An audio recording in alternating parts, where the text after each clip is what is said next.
कौन सी मस्जिद है जिसको तोड़ा गया है? पूरी दुनिया में इंडोनेशिया एकमात्र ऐसा इस्लामिक मुल्क है, एकमात्र ऐसा मुल्क है जिसमें भारत से ज्यादा मस्जिदें हैं। पूरी दुनिया में 6 लाख से ज्यादा मस्जिदें भारत में है, पाकिस्तान में नहीं है, बांग्लादेश में नहीं है, अफगानिस्तान में नहीं है, कुवैत में नहीं है, इराक में नहीं है, ईरान में नहीं है। किसी इस्लामिक कंट्री में जितनी मस्जिदें नहीं है उससे ज्यादा मस्जिदें भारत में है। मैं बहुत जिम्मेदारी के साथ कह रहा हूं, इस देश में संवेदनशील क्षेत्रों का निर्माण हो गया है।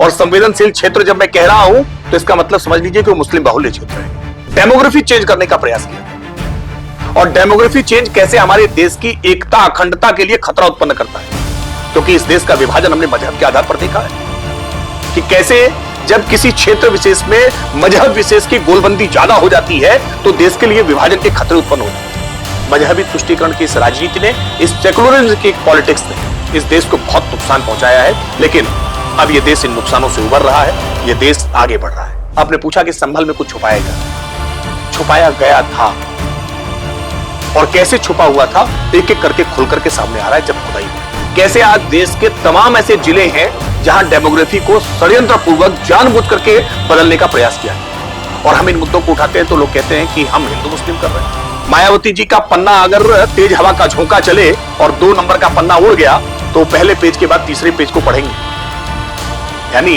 बिना लिखा हुआ पढ़ नहीं सकते, अपने मन से भूल नहीं सकते। ये उत्तर प्रदेश के मुख्यमंत्री लोग, ये उत्तर प्रदेश का दुर्भाग्य। कांसीराम जी की पूरी विचारधारा को कैसे बसपा ने समाप्त कर दिया, कैसे आज कांग्रेस पार्टी पीढ़ी दर पीढ़ी गांधी परिवार के इतर कुछ सोच नहीं सकती।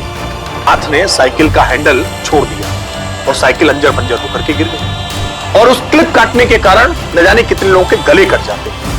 आपको कन्हैया लाल याद, इसी ज्ञानवापी के विवाद के परिणति के रूप में लोगों की जान चली जाती है। मुझे कपिल सिब्बल की जब जब वो दलील याद आती है तो मन आक्रोश से भर जाता है। 2019 के लोकसभा चुनाव से पहले कपिल सिब्बल कांग्रेस के नेता, उनके लॉ मिनिस्टर रहे, और वो खड़े होकर के कोर्ट में कहते हैं कि ऑनरेबल कोर्ट इसका फैसला मत दीजिए वरना बीजेपी को लाभ हो जाएगा। प्रभु रामलला का मंदिर ना बनने पाए इसके लिए हर प्रकार के प्रयत्न करते हैं। ये देश स्वीकार नहीं कर सकता है। और अब तो राजनीतिक दल बचे कहां हैं?